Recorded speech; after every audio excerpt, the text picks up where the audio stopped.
LBX, voici la dernière création de chez Lexus qui est surtout le modèle le plus petit du constructeur japonais qui fait ainsi son entrée sur le segment ultra lucratif des SUV urbains. Chez Lexus, jusqu'à aujourd'hui, le plus petit modèle était l'UX. Le terme de petit est vite dit car celui-ci mesure tout de même 4,50 m de long. Désormais, la filiale haut de gamme de Toyota réduit la voilure avec ce LBX qui mesure 4,19 m de long et permet donc à Lexus de faire ses débuts sur le segment des SUV urbains, une catégorie essentielle pour la plupart des marques qui se révèle aussi l'un des plus concurrentiels mais également les plus lucratifs. Alors, nouveau modèle, le LBX, oui, mais pas vraiment, puisqu'en effet, il s'agit du cousin du Toyota Yaris Cross, et comme vous pouvez le voir, ça n'a rien à voir au niveau du style. On retrouve bien sûr une identité propre à Lexus, mais attention, fini le tape à l'œil des autres modèles du constructeur japonais. On retrouve certains traits communs, comme par exemple la grosse calandre, mais on a quelque chose de beaucoup plus consensuel, c'est normal, c'est voulu par les clients. Ce style réussi passe également par une signature lumineuse travaillée, en particulier à l'avant avec des projecteurs effilés et des feux reliés à l'arrière par un bandeau lumineux. Notez qu'à partir du 3e niveau, il est possible d'avoir une peinture bicolore. Alors à l'intérieur de ce LBX, on découvre une planche de bord totalement différente de celle de la Yaris Cross. Tout d'abord au niveau de l'écran multimédia, totalement différent, il mesure près de 10 pouces. Un fonctionnement assez fluide mais une ergonomie un petit peu perfectible on va dire. Face au conducteur, instrumentation de 12 pouces qui peut être reliée suivant la finition par un affichage tête haute, mais surtout le gros plus par rapport à la Toyota, c'est la qualité perçue, le choix des matériaux. Regardez ici, vous avez par exemple sur la planche de bord, sur les contreportes avant et arrière, mais également sur le côté de la planche de bord, de l'Alcantara surpiqué, qui a un vrai effet haut de gamme, donc ça c'est plutôt bien vu de la part de Lexus. Sur le haut de la console centrale, du plastique moussé, mais rien à dire au niveau de l'impression de qualité qui se dégage de cet LBX, pas de souci, on est vraiment dans une marque premium. Finalement, le seul reproche que l'on puisse formuler concerne les aspects pratiques. En effet, ce LBX s'avère peu accueillant. Ainsi, les passagers manqueront de place à l'arrière, notamment s'ils mesurent près d'1,80 m en raison d'un espace aux jambes trop limité.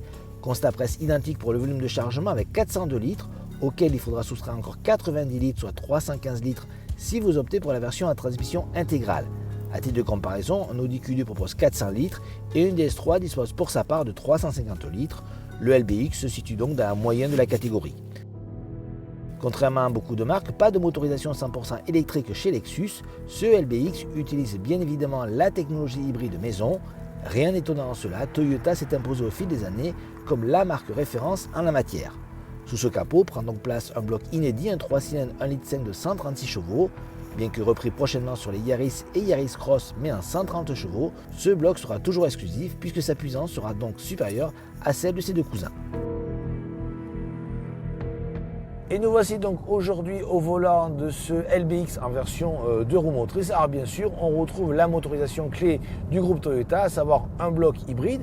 Il s'agit d'un bloc nouveau qui fait son apparition sur ce LBX, qui développe 136 chevaux. Alors bien sûr, toujours la technologie hybride chez Toyota, on connaît depuis longtemps. Le constructeur japonais est devenu le leader et même le créateur de cette technologie. Vous avez un bloc thermique qui est couplé à un petit moteur électrique, à une petite batterie qui permet de rouler un petit peu en 100% électrique, 2-3 km à des vitesses réduites, mais surtout qui permet de faire baisser la consommation. Et aujourd'hui, c'est une nouvelle fois le cas, puisqu'on a une consommation d'environ 5 litres au 100, ce qui est vraiment très très bien. Pour une fois, on n'a rien à dire à l'encontre de la boîte de vitesse CVT, qui habituellement monte dans les tours à chaque accélération. Là, aujourd'hui, elle s'est montrée plutôt discrète, donc c'est une bonne chose, et permet d'avoir un mariage tout à fait probant pour ce LBX. Alors certes, c'est un SUV urbain, on ne va pas le maltraiter, on va dire, en conduite quotidienne.